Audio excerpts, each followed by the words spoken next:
Good morning, day 2. Today I feel less sick.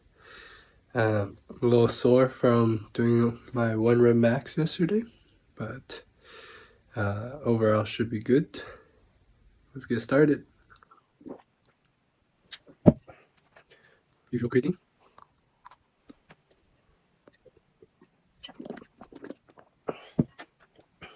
Fish wings.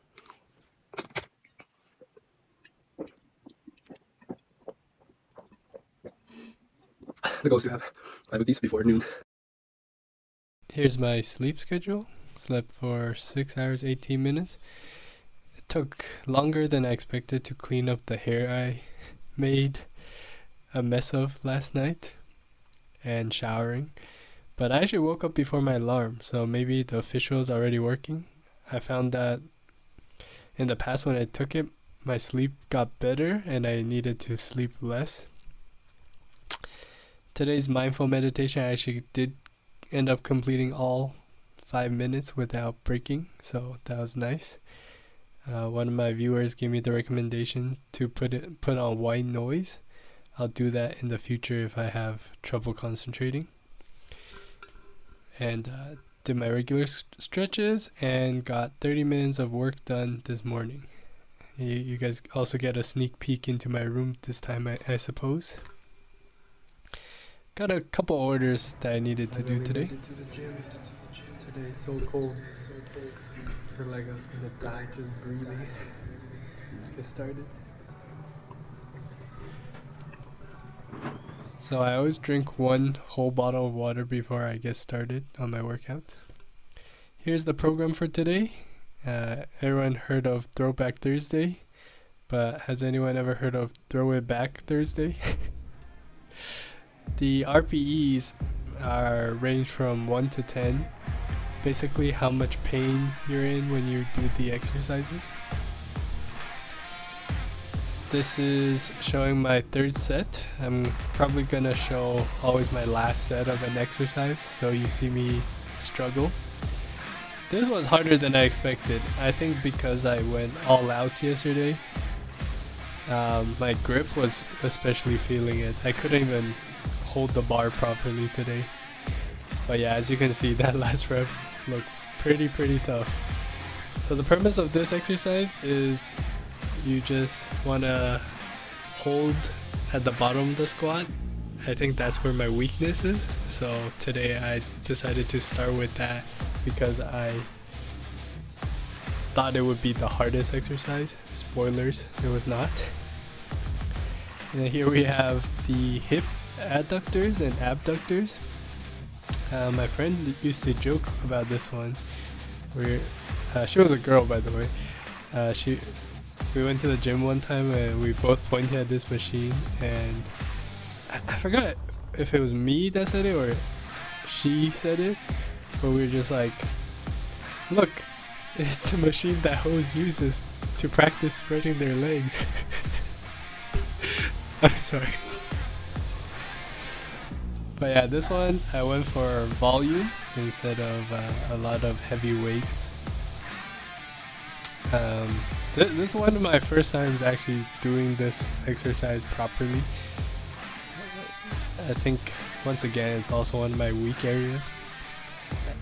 I don't know if you notice a trend, but basically in 2025 the goals for my gym is to actually target my weak areas so then my compound exercises can improve overall. This one just looks ridiculous when when you look at it. I'm definitely stronger at the pushing out one, so that one's called Adductor, I think. I always get them mixed up. Hold on, let me check this real quick. Don't want to mislead.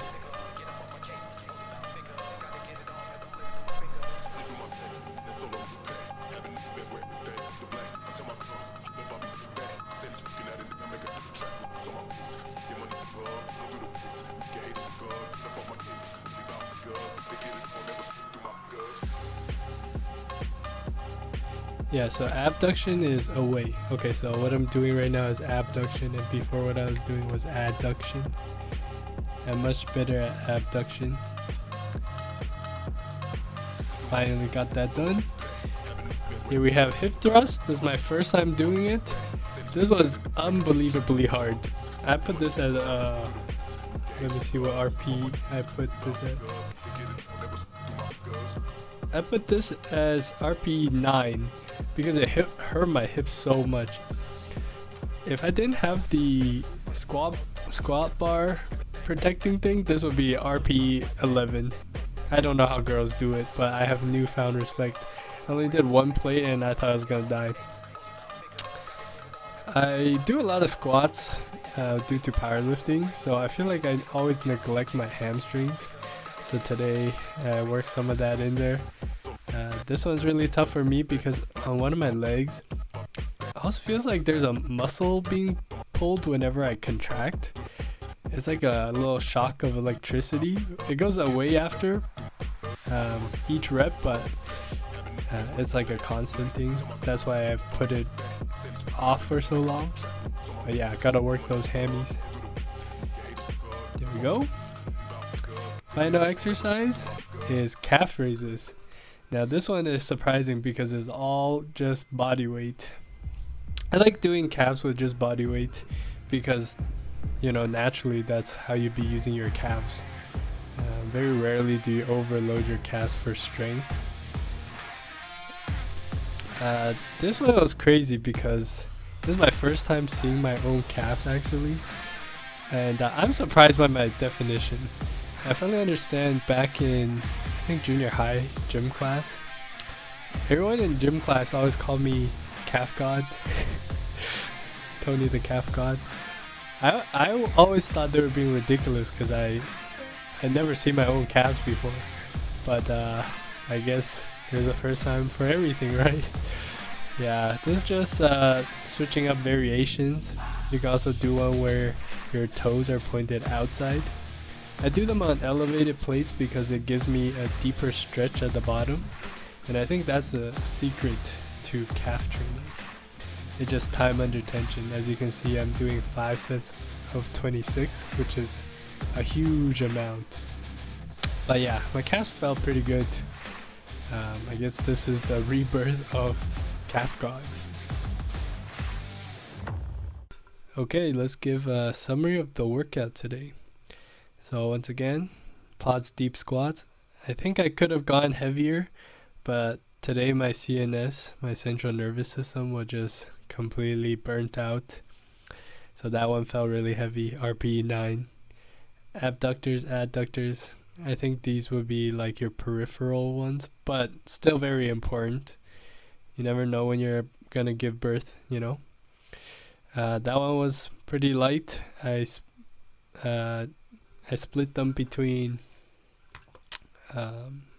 abduction and adduction. And once again, all these weights you can change to your liking, as the RPE is only meant to be a guidance, right? So do whatever weight you feel like you need to do in order to reach a score of 9 or 4 and 6. Hip thrust, I gotta work on those. I didn't know girls had it built like that actually. That took me out. I felt like I couldn't walk after that one. But for my first time, I think I did alright. Form was good, I think. Hamstring curls. Felt good to actually finally work my hamstrings for a change. And calf raises. I'll never complain about those. Gotta just work those in. You can actually do them on stairs as well if you like. I think it's just a must. People always complain about not being able to build their calves, but I feel like as long as your calf definition is there, it doesn't really matter their size.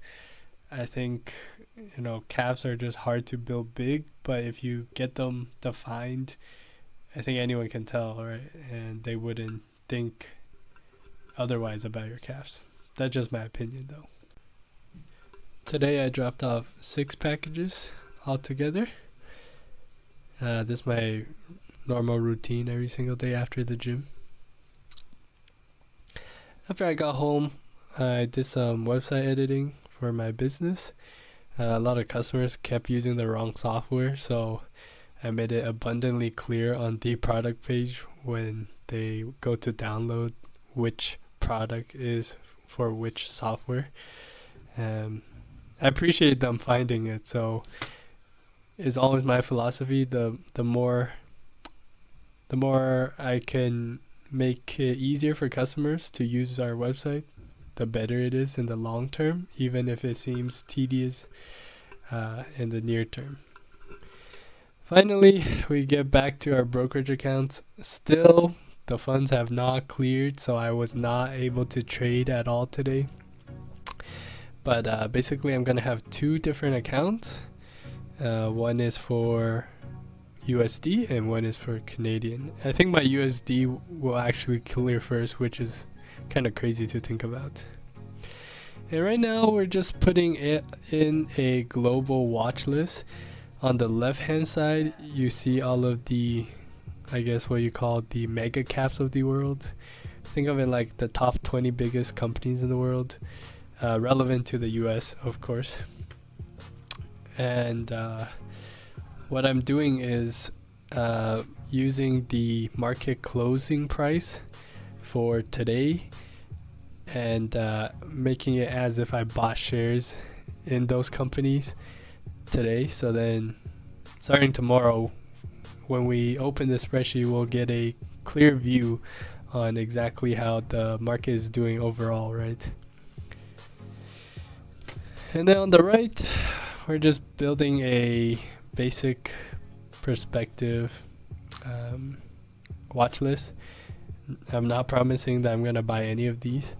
I haven't done research on any of them, to be honest. Well, except one or two.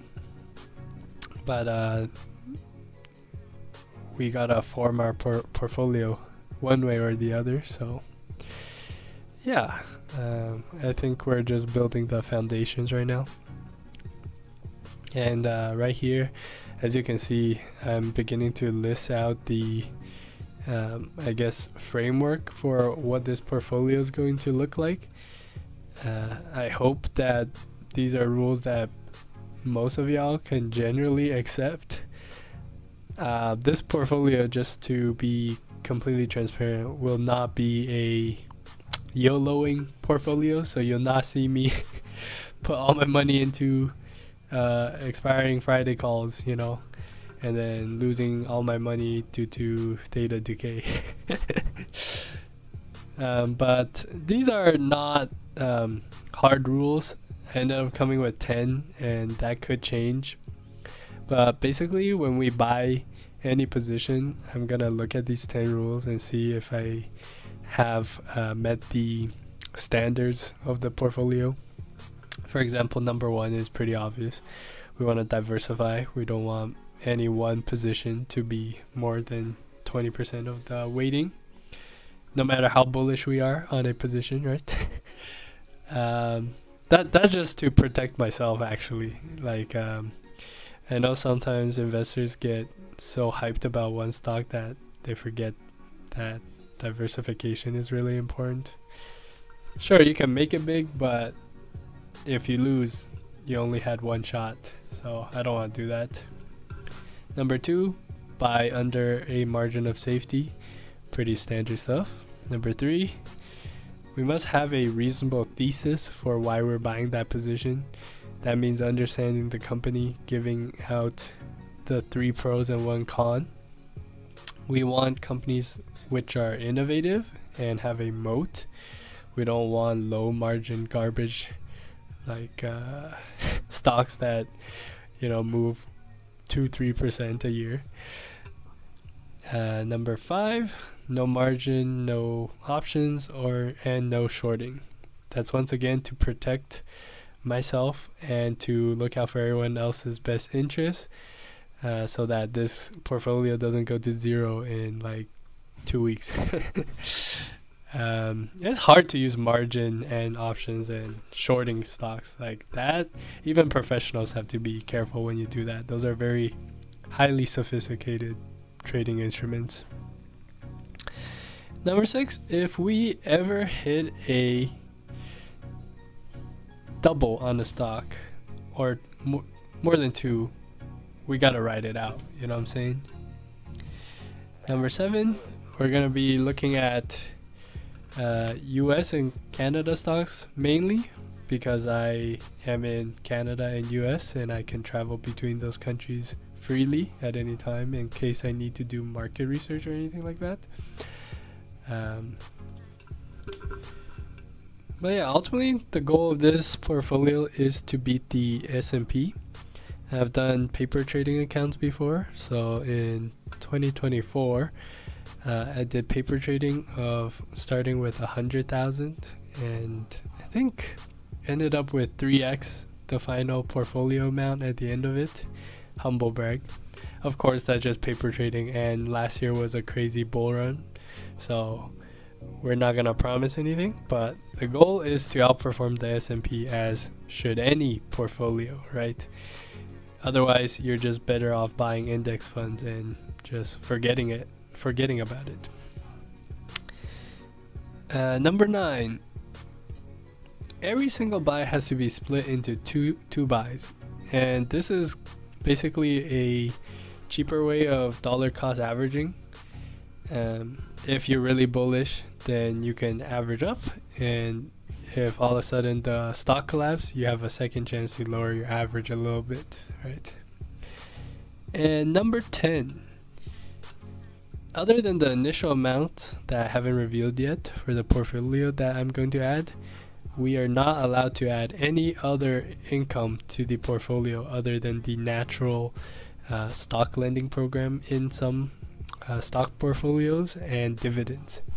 Although, to be honest, I'm probably not going to buy any dividend stocks, as those are too slow moving for me. Yeah, and in general, what we start with is what we have to work with for the whole year. And I'm going to keep the amounts reasonable so that in case you guys want to follow along with the journey, you can. And when I do research every single day, I'll give you a quick rundown of the stock, what I think of it, where the stock needs to be for me to be interested. And I'm going to follow Warren Buffett's investing rules, which is I'm allowed to sit and wait for the perfect stock to come. I'm not going to be FOMOing into stocks. There's so many stocks in the stock market. You just need to put in the time and effort to research them yourself, right? But yeah, thanks for watching. I hope tomorrow we finally get to do some trading. If not, I'm going to be really, really disappointed in these brokerages. And just for everyone's information, I already do have brokerages, but I don't want to intermingle like this new business portfolio and my personal portfolios. But yeah, thanks for watching, everybody. See you tomorrow.